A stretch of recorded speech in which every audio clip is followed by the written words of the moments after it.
The largest battle of the Peninsula Campaign, Gaines' Mill, began here on the afternoon of June 27, 1862. General Robert E. Lee's Army of Northern Virginia reached New Cold Harbor Crossroads, just 300 yards north of here. Lee spread his men across a 2-mile arc and attacked. He hoped to drive the Union Fifth Corps, commanded by General Fitz John Porter, into the Chickahominy River. This was the second day of what became known as the 7 Days Battles. The first several hours witnessed repeated and unsuccessful Confederate attacks through the woods on your left and across the fields on your right. They aimed at the Union line beyond the Boatswain's Creek. Daylight waned. When the soldiers of Whiting's division arrived here, they provided fresh manpower that helped the final attack get started. That last all-out effort stretched across the width of the battlefield and incorporated more men in a simultaneous attack than any other episode in Lee's career. At this battle, General Pickett was wounded, as well as 2,000 Confederate soldiers killed or wounded in the fields to the right. General George E. Pickett was one of them. A Federal bullet fractured his collarbone. In the fields in front of us, the men of Confederate General William H.C. Whiting's division began their portion of the decisive charge in these fields. The 11th Mississippi is seen in the foreground of a painting around Whiting. General George B. Hood is also exhorting a 4th Texas in the distance in the Parsons Farm field. 5 more Confederate brigades under General James Longstreet extended beyond Hood. In 1862, this farmhouse was the home to the widow Sarah Watt and her granddaughter Mary Jane Hall and a maid. It was a typical Hanover community plantation of several hundred acres with 28 slaves who produced a modest income from grains, potatoes, and livestock. Around the house stood a kitchen, slave quarters, and other outbuildings. A series of roads, now abandoned, connected the Watt family to their neighbors in Richmond.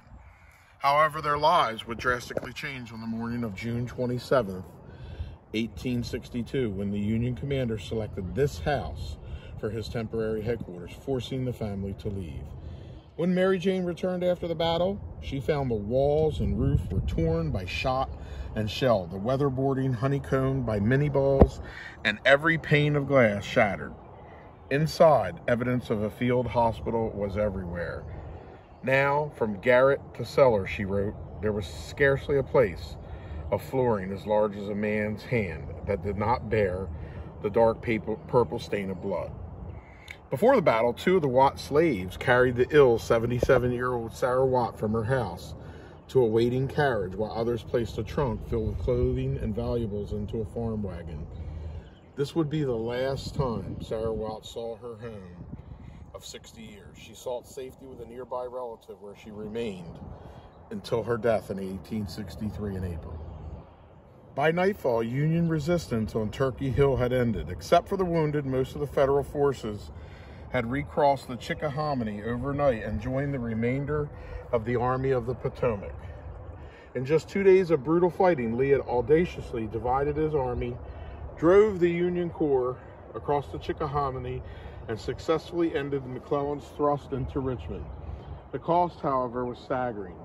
Both sides combined for 15,000 casualties, in the greatest loss of any battle in the Peninsula Campaign, and second only to Shiloh at that stage of the war. Before the area could recover, the armies returned in the spring of 1864. The savage battle of Cold Harbor swept across some of these same farms, leaving miles of fortifications, 18,000 more casualties, and an untold misery in its path. In 1865, a photographer recorded the scene of the unburied dead here on the Gaines battlefield. The lack of decent burials influenced the War Department to establish a system of national cemeteries, which were constructed around Richmond. Civil War artillery was a splendid defensive weapon, particularly when a battlefield landscape offered the gunners open fields of fire. Here at Gaines Mills, the woods plagued the Union artillery. Several gaps in the trees, however, offered a direct line of sight toward the massing Confederate infantry 300 yards away. along most of the line of the Union gunners fired over the open woods. During the battle's climactic moments, these Union gunners of the 5th Massachusetts Battery momentarily stopped their fire as retreating Union infantry poured out of the woods directly in front of us. When the advanced Confederates appeared and the gunners blasted their infantry, the Southerners returned fire, leaving an astonishing carnage of dead horses and wounded artillerymen. The battery limbered up and moved to higher and safer ground behind you. Lieutenant Charles A. Phillips of the 5th Massachusetts Battery stated, "They rushed through the woods over the brook, now filled with dead bodies, closing their ranks as fast as our fire mowed them down. The woods were full of smoke, and the bullets blazed around our heads like a swarm of angry bumblebees. My horse had a bullet in its flank, and one sergeant's horse lay dead on the ground."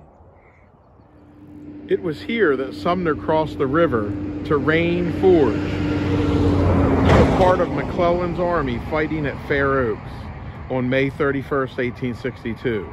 Here, a part of Porter's Forge crossed in the night of June 27, 1862, after the Battle of Gaines Mills. And it's also here that Stonewall Jackson, rebuilding the bridges destroyed by the retreating Unionists, crossed in pursuit on June 29th, 1862. Also known as Grapevine Bridge, here stood Grapevine Bridge, across which on the night of June 27th, part of McClellan's army moved in changing the base from the Pahomie to the James after the Battle of Gaines Mill. Stonewall Jackson pursued him on June 29th. This has been the Battle of Grapevine Bridge.